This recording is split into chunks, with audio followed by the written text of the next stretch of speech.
Hi guys, welcome back. Happy Thursday. We're going to continue with our Frindle Chapter 12, Airways. Within a week after the article was published in the Westfield Gazette, the kids at the junior high and the kids at the high school had stopped using the word pen and had started using the word Frindle. They loved it. Nick became sort of a hero for kids all over town, and he quickly learned that being a hero, even if you're only a local hero, isn't a free ride. It has a price. People noticed Nick when he walked into his dad's hardware store or when he stood in line at the penny pantry to buy a candy bar. He could feel it when someone recognized him, and it made him shy and awkward. Kids at school started expecting him to be clever and funny all the time. And even for a kid as smart as Nick, that was asking a lot. Every teacher, the office secretary, the principal, even the school nurse and the custodian all seemed to be watching. Always watching. His parents were great about everything. True, his mom had been upset when the article first came out, and so had his dad. Nick had said, "But I didn't do anything wrong, Mom, and neither did that lady from the newspaper." And his parents could see that he was right. The things in the article were true, and the truth is the truth, and nothing could be done about it now. Even though it made them uncomfortable to have their boy talked about all over town, secretly, Nick's mom and dad were pleased. After all, a brand new word is a pretty amazing thing. Their Nicholas was quite a fellow, no getting around it. Someone else in town thought this brand new word was pretty amazing, too. Bud Lawrence had lived all his life in Westfield, and when he was only 19 years old, he had saved enough money to make an investment. He looked around for a good idea, and then bought the very first Dairy Queen in the state. After a few years, he bought a McDonald's restaurant. That was almost 30 years ago, and these two restaurants had made him rich, one of Westfield's leading citizens. When Bud Lawrence saw the article about the new word, he had his lawyer file a preliminary trademark claim on the word Frindle. Within 4 days, he had set up a small company that was selling cheap plastic ballpoint pens specifically imprinted with the word Frindle. He sold 3,000 Frindles the first week, and they sold so fast that stores all over Westfield couldn't keep them in stock. Then, just as quickly, kids stopped asking for Frindles. The sales slowed down, and Bud Lawrence started thinking about other projects. A week later, it was Halloween. The leaves started falling, and it seemed like the town was going to quiet down. And it would have if it hadn't been for Alice Lunderson. Alice lived in Betherly, a town 7 miles away from Westfield, and she worked part-time for the local CBS TV station in Carrington, a town of about 75,500 people. When there was important area news, disasters like floods or tornadoes, or sometimes if she came across little stories that seemed cute or original, Alice would call the station's news manager in Carrington. If it was a good story or if it was a day when not much else was happening in the world, then the TV station would send out a van with a camera crew to shoot some videotape. Alice subscribed to all the small town newspapers in the area to keep up with local events. Most of them were published on Thursday, and they arrived at her house by Monday or Tuesday. Then it took her a day or so to look through them all. On Wednesday morning, she finally saw the article in the Westfield Gazette about the word war. She read it through twice and looked carefully at the class photograph. She was sure that the story was a winner. The TV station manager in Carrington agreed with her. He called the CBS station in Boston because sometimes Boston picked up stories from the Carrington newsroom. The woman in Boston thought the story had some real zip to it, so she called the network news editor in New York. When the facts of the Westfield Gazette article got to New York, the staff there loved it. They looked over the schedule sheet for the week and decided it would be a perfect closing story for the CBS Evening News for the next day, Thursday.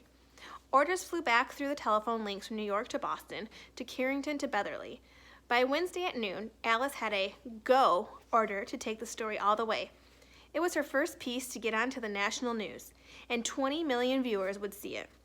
Alice Lunderson and her camera crew stood on Mrs. Granger's front porch Wednesday after school. Mrs. Granger was not impressed at all by the lights and the microphones. She looked right in the camera and said, "I have always said that the dictionary is the finest tool ever made for educating young minds, and I still say that. Children need to understand that there are rules about words and language, and that those rules have a history that makes sense, and to pretend that a perfectly good English word can be replaced by a silly made-up word just for the fun of it, well, it's not something I was ready to stand by and watch without a fight." "And have you lost that fight, Mrs. Granger?" asked the reporter. Mrs. Granger turned her eyes up to nearly full power as she looked into the camera, and with a pale smile she said, "It's not over yet." When Alice and the crew showed up at Nick's house, the Allen family was ready for them. Mom and Dad sat on the couch with Nick between them. Nick squinted into the lights. His mom had worked out with Nick what he could say and what he couldn't say. "You remember, young man," she told him as she combed his hair. "These reporters are just looking for a quick story that'll make some excitement. But you have to stay here and live in this town, so mind your P's and Q's." As they sat there on the couch, Mrs. Allen had her foot on top of Nick's under the coffee table, and if she pushed down, it meant that the reporter had just asked a question that she was going to answer for him. Mrs. Allen did not trust reporters. "So tell me, Nick, why did you make up this new word, Frindle?" asked Allison Lunderson. Nick gulped and said, "Well, my teacher, Mrs. Granger, said that all the words in the dictionary are made up by people and that they mean what they mean because we say they do. So I thought it would be fun to just make up a new word and see if that was true." "And you were surprised when Mrs. Granger got mad about that?" asked Alice with a smile. There was a push on Nick's foot, and his mother said, "We never felt that Mrs. Granger got angry. When everyone started using the word Frindle, it just got to be a disruption. That's all. She's really a very fine teacher." "Yeah," said Nick. "I mean, I learned a lot about words, and without her I wouldn't have." "So what's next for you in the new word?" Alice was wrapping it up. She could see that Nick and his parents were not going to be pushed into saying anything controversial, so she just kept it light and happy. "Well," said Nick, "the funny thing is, even though I invented it, it's not my word anymore. Frindle belongs to everyone now, and I guess everyone will figure out what happens together." Alice also had a short chat with a worried-looking Mrs. Chatham and a smiling Bud Lawrence, maker of the official Frindle. Then she shot her opening bit and her closing bit, and the camera crew drove back to Carrington to edit all the pieces and put them together in a 2-minute news story. The next night, when all the serious news about war and oil prices and world food supplies had been talked about on the CBS Evening News, the anchorman looked in the camera and smiled. He said, "It is believed by many that the word quiz was made up in 1791 by a Dublin theater manager named Doughty. He had bet someone that he could invent a brand new word in English language, and he chalked up the letters Q-U-I-Z onto every wall and building in town. The next morning, there it was. And within a week, people all over Ireland were wondering what it could mean. And a new word had been created. Quiz is the only word in English that was invented by one person for no particular reason. That is, until now. Now there is a new word, Frindle. And here is Alice Lunderson in Westfield, New Hampshire, with the story." Alice came on the screen with a short introduction. Then right there on TV, Mrs. Granger and Nick and Bud Lawrence and Nick's mom were talking to 20 million people about Frindles. One of those 20 million people was a producer for The Late Show with David Letterman. And another one of those 20 million people was a staff writer for People magazine, and another one was a writer for 321 Contact magazine for kids. Dozens of other writers and producers and marketing people saw that story on the news, and all of them smelled a great story. During the next 3 weeks, every man, woman, and child in America heard about this funny new word that kids were using instead of the word pen. And kids in Ohio and Iowa and New York and Texas and California started using it too. Bud Lawrence was suddenly flooded with orders for anything with the word Frindle on it, and he quickly got interested again. But there were complications. Bud's lawyer said, "You see that stack of orders there? Trouble. That's what that is. We got a trademark filed, but it's only like an application. The whole country knows that that little kid made up the word. And unless you make a deal with his dad, you're going to end up with nothing. Maybe even a big fat lawsuit. That kid owns the word." America heard about this funny new word. So here is Nick, and he's being interviewed on the TV. When Mr. Allen came home at lunchtime, his wife told him that he had to call Bud Lawrence. It's something about the new word.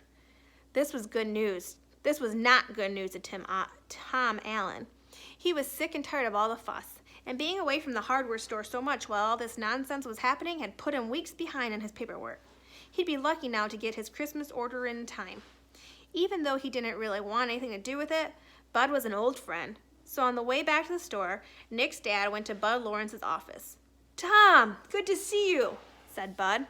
He stood up and walked around his desk to shake hands. "Have a seat." Tom sat down uneasily, and Bud pulled another chair over. Ever seen Westfield so stirred up about anything in your life?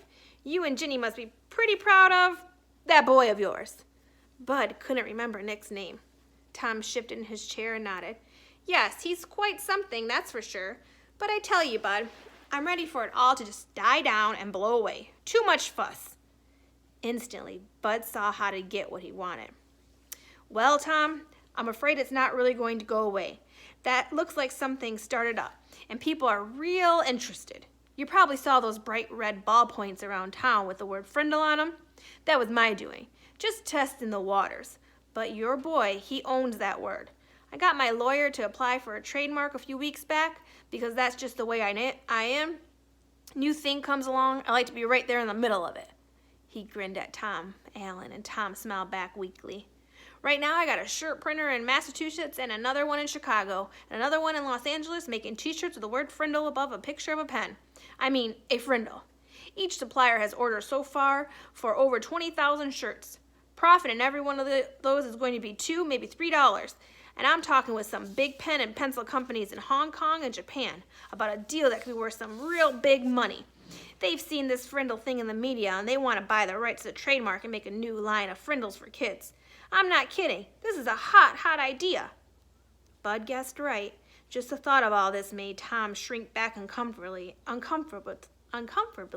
in his chair. It was way too much fuss.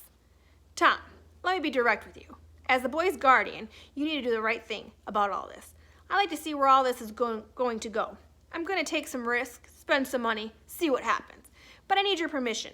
I need your signature on these trademark papers. I need to strike a deal with you about permission to use that trademark. I know it seems like a big ruckus about a word, but we just can't tell what's to come of it, unless we take some steps. Bud pointed at the papers on his desk. That's a contract, and it's fair and honest. It gives your boy 30% of whatever profits I make. That's a fair royalty generous for this kind of deal. So what do you say? Make sense? Let me take care of all the fuss and see if some good doesn't maybe come out of all of it. The papers and a pen were there on the desk next to Tom. He looked at Bud, then reached over, picked up the pen, signed both copies of the trademark papers and 3 copies of the contract.